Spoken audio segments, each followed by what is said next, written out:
കല്ലുകുന്നിലെ അസീസിപ്പടി റോഡിനോട് നഗരസഭ അധികൃതർ കാണിക്കുന്ന നിഷേധാത്മക നിലപാടിനെതിരെ കട്ടപ്പന നഗരസഭയിലെ LDF കൗൺസിലർമാർ നിരാഹാര സമരം നടത്തി.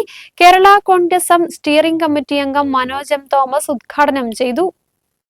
കട്ടപ്പന നഗരസഭ ഓഫീസിന് മുന്നിലാണ് രാവിലെ 10 മണി മുതൽ വൈകിട്ട് 5 മണി വരെ LDF കൗൺസിലർമാർ നിരാഹാര സമരം നടത്തിയത്. 2018 പ്രളയത്തിൽ തകർന്ന റോഡിന്റെ അപകടാവസ്ഥ പരിഹരിക്കുന്നതിന് മന്ത്രി റോഷി അഗസ്റ്റിൻ 47 ലക്ഷം രൂപ അനുവദിച്ചിരുന്നു. എന്നാൽ നഗരസഭയുടെ കെടുകാര്യസ്ഥത മൂലം മണ്ണ് പരിശോധന അടക്കമുള്ള നടപടികൾ വൈകി. ഇതോടെ മാർച്ച് 31 അനുവദിച്ച തുക നഷ്ടപ്പെടുന്ന സ്ഥിതിയാണുള്ളത്.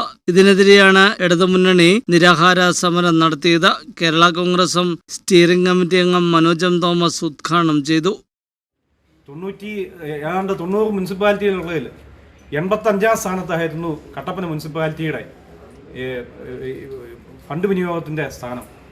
ഏറ്റവും അവസാനത്ത് നിന്ന് 2ാമോ 3ാമത് സ്ഥാനമാണ് കട്ടപ്പന മുനിസിപ്പാലിറ്റിക്ക് ലഭിച്ച ഫണ്ടിൻ്റെ 85 സർക്കാർ അനുവദിച്ച പ്ലാൻ ഫണ്ടിൻ്റെ 85% ചെലവഴിക്കാതെ കെടുകാര്യസ്ഥതയ്ക്ക് ഏറ്റവും വലിയ ഉദാഹരണമായി മാറിയ മുനിസിപ്പാലിറ്റിയാണ് കട്ടപ്പന മുനിസിപ്പാലിറ്റി. നമുക്കറിയാം 2018 കേരളം മൊത്തം പ്രളയമുണ്ടായി നിരവധിയായിട്ടുള്ള റോഡുകളും പാലങ്ങളും ഒക്കെ നഷ്ടപ്പെടുകയുണ്ടായി.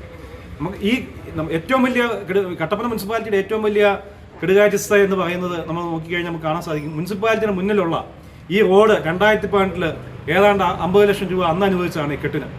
അതിനുശേഷം ആ കെട്ട് അവിടെ വേലി കെട്ടി സംരക്ഷിക്കത്തക്ക നിലയിൽ മുനിസിപ്പാലിറ്റി ഇതുവരെ മുനിസിപ്പാലിറ്റിയുടെ തൊട്ടു മുൻപിലുള്ള റോഡ് പോലും സംരക്ഷിക്കാൻ കഴിയാത്ത വിധം അല്ലെങ്കിൽ അതിന് ആവശ്യമായ ഫണ്ട് വയ്ക്കാതെ അലംഭാവം കാണിക്കുന്ന ഒരു സ്ഥിതിയാണ് മുനിസിപ്പാലിറ്റി. സമരത്തിൽ LDF നേതാക്കളായ Mathew George, MC Biju, TGM Manikkal, CR Murali, Sabu Puthenveettil, CB Suresh, Suresh Koonthrappalliyil, Roshan Chuvappunkal, Majeesh Jacob, Najeem Muhammad തുടങ്ങിയവർ പങ്കെടുത്തു.